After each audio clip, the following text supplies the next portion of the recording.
Welcome to Youthology Live this week. Thank you for joining us on another youth leadership podcast. Hey, should I stay or should I go? No, it's not another pop song, but this is one of the most important topics we could talk about, and we haven't hit this topic in probably 3+ years. It is the importance of longevity in next gen ministry. So what's the problem? Too many young leaders will leave next gen ministry too early.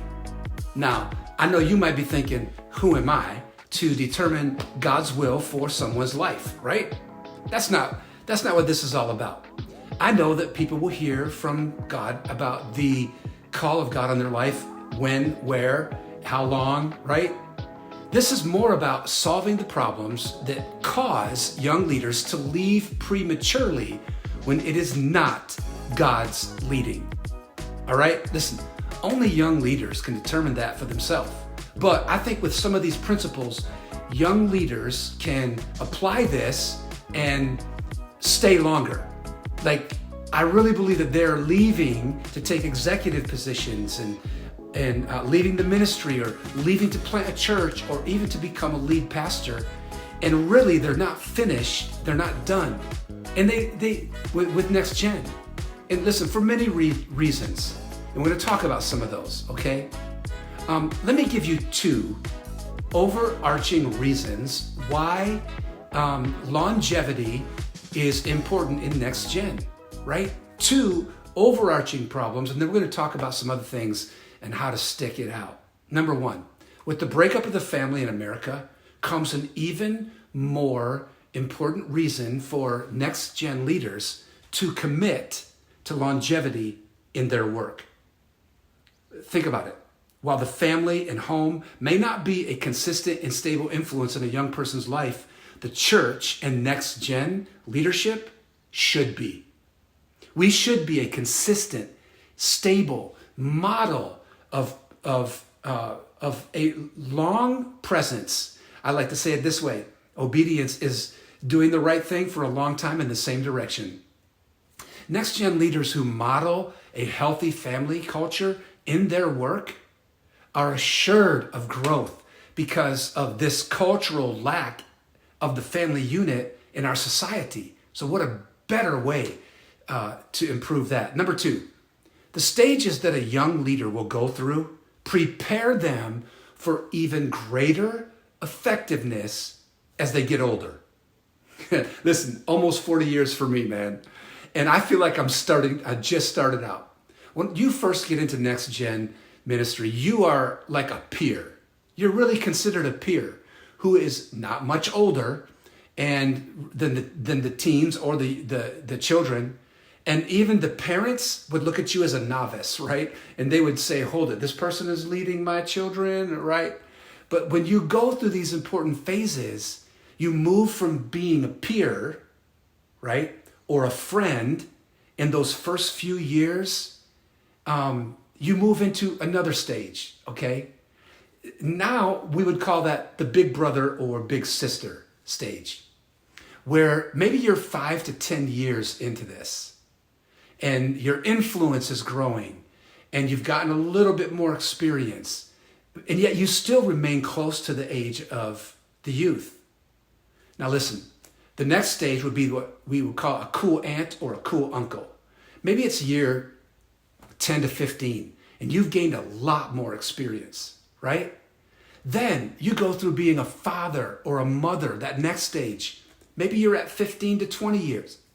Now you've become an even more experienced leader, and you have a lot more influence as parents in the youth setting. And the parents look at you and go, whoa, okay, they've been around. And then that last stage is the grandmother or grandfather stage in next gen, 20+ years or whatever, right? What an impact, what an influence, not just on the youth and not just on the parents, but on the entire church. And really your personal, relational, professional, and spiritual growth has created a cycle from being a peer to being a grandparent. Man, do you see the increase with longevity, the increase in impact? Let me say this at the outset of this podcast, that I'm using next gen leader in reference to children and youth and even some young adult ministry positions and leaders. We're talking about longevity through all of that, whether that's a children's worker. I know some children's workers are a little older. And in the volunteer setting, the youth leaders across the country are a little older. But hear me, we do not phase out or age out of youth ministry, okay? And I'm using that next gen youth, children's, middle school, high school, college. I'm using that interchangeably, okay? So when I say youth, you understand that. Listen, the qualities that make a healthy youth leader in longevity from children to young adults are the characteristic qualities that keep you in this for a long time. So developing qualities really keeps you in this thing for the quantity, right? For the long time. Look at this. Some of the averages used to be 18 months that a youth pastor would stay in one position. Now, that has increased to 3.5 years because we've placed an emphasis on this. Look at this. The average career of a youth pastor is about 7.5 years. The career, not necessarily at one place. But that study, it takes an interesting turn when you look at the older youth pastor. When you look at the older children's pastor, the stay at one church increases the older you get by 6 years. So the older you are staying in a setting about 6 years longer. And there are many reasons for that too. We could break that down. But anyway, listen, here are reasons why we have a lack of longevity in next gen. Okay? Reasons why we have a lack of longevity in next gen. Number one, the loss of spiritual growth. Listen, the loss of spiritual vitality can be a key reason that all ministers would leave the ministry. But it may be the most important reason for youth leadership. Because of the stress of next gen, and as we've talked about in some of these following reasons I'm gonna bring up, personal spiritual health is critical to longevity, because it is much easier for a youth leader, a healthy youth leader, to address all of the problems in ministry when they are spiritually mature. Spiritual formation then becomes very important. Spiritual formation such as prayer, reading, fasting, worship, giving, rest, total wellness, and other spiritual disciplines increase the ministry effectiveness exponentially over time. Okay, number two, the second reason why young leaders leave the next gen is because they do not solve problems. And when leaders neglect to solve a problem, there's this avalanche of pressure and work that builds up.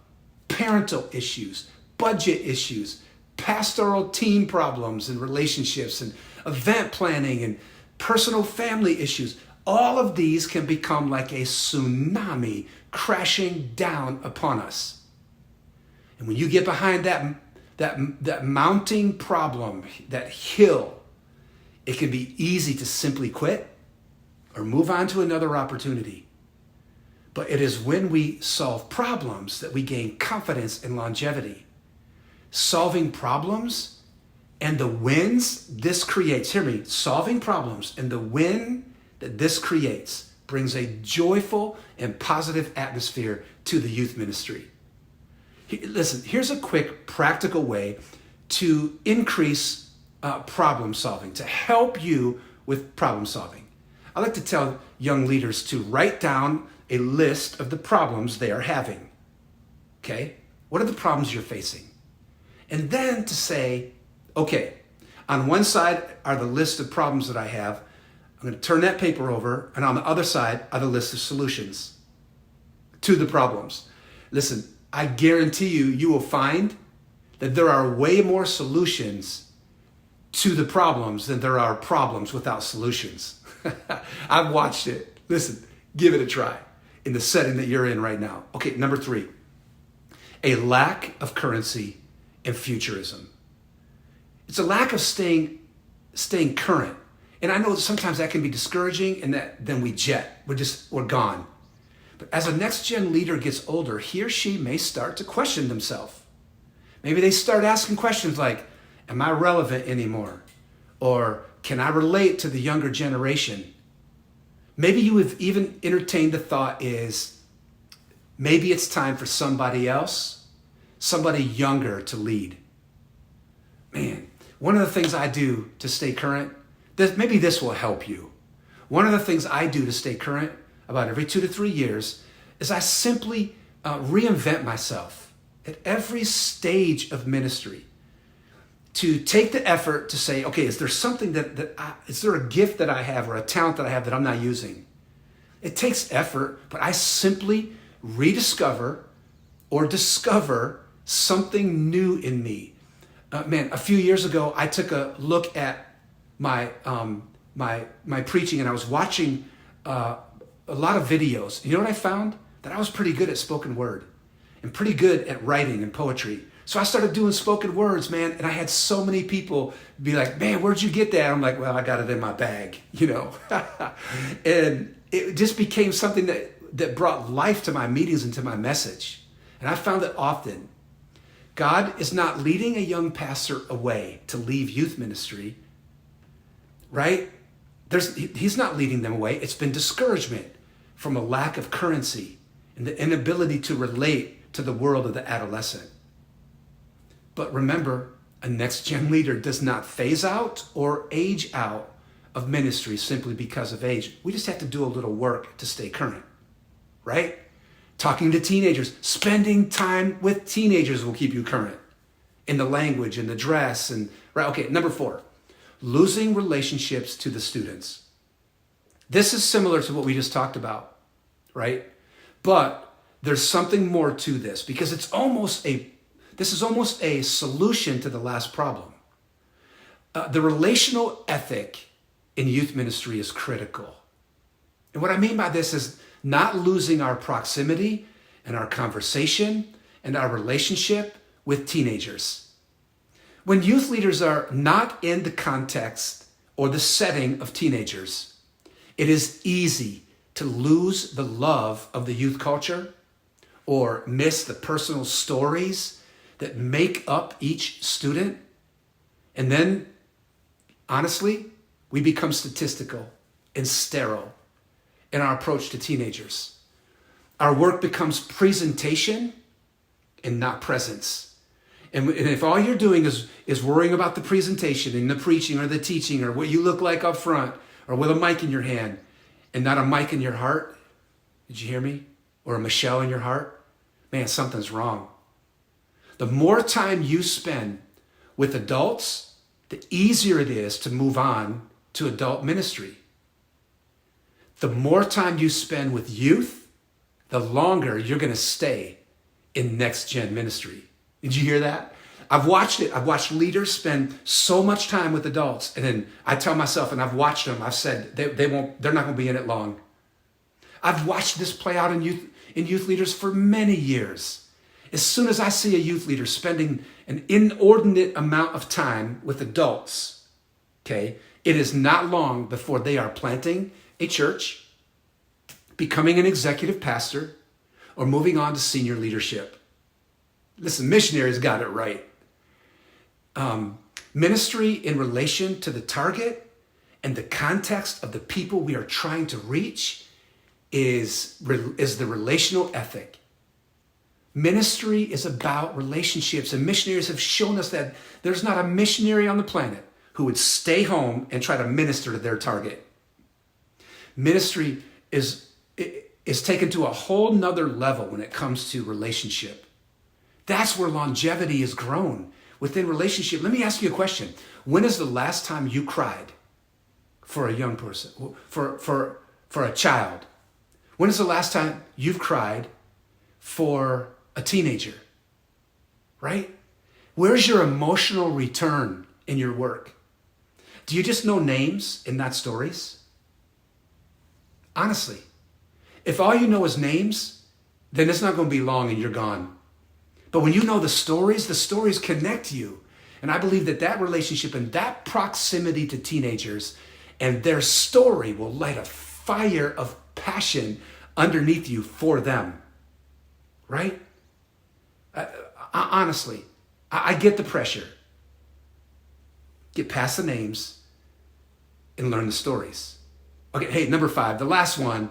The reason why young leaders are leaving Next Gen ministry too early is because they have a Superman or a Wonder Woman mentality.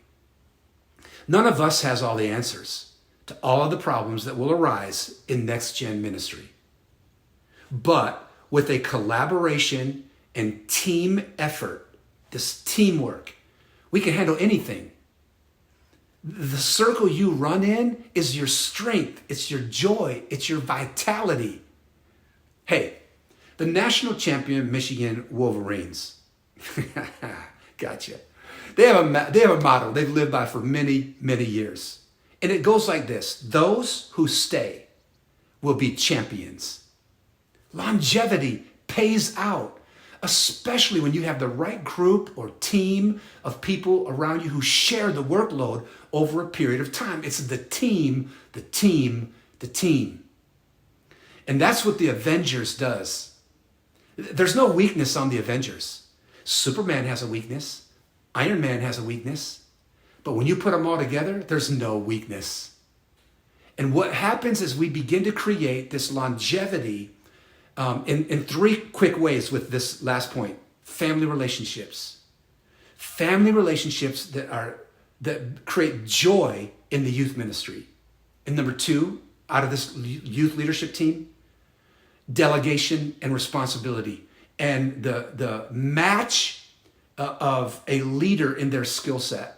And that delegation explodes. Number 3, it's the diversity in the age, the race, the skill set of your leadership team that brings a greater effectiveness, right? That diversity with each. Listen, you've heard this phrase, teamwork makes the dream work, or many hands make light work, right? When young leaders employ this Super Friends or Marvel or Avengers mentality toward ministry, that approach will help solve any problem you have, because it's the way people look at issues and it's the way people solve issues because they're different. The combination of superheroes on your team, can I say it this way? The combination of superheroes on your team has no weakness. You will have a weakness as a leader. But when you have administrators, athletes, artisans, academics, and alternatives, administrators, athletes, artisans, academics, and alternatives, all 5 of these different style and kinds of people, your team is complete. Complete. Because that means all kinds of people can reach all kinds of people. So if you want to increase your longevity, increase your team, right? Listen, for us to remain current, in youth ministry, and for us to solve some of these problems that we just talked about, all it takes is the application of some of these simple principles. Simple principles. Whatever the reasons for a lack of longevity in Next Gen, there are more solutions. Okay, man, I want you to feel that there are way more solutions than there are problems. And then ultimately, that's what happens. That's what helps us.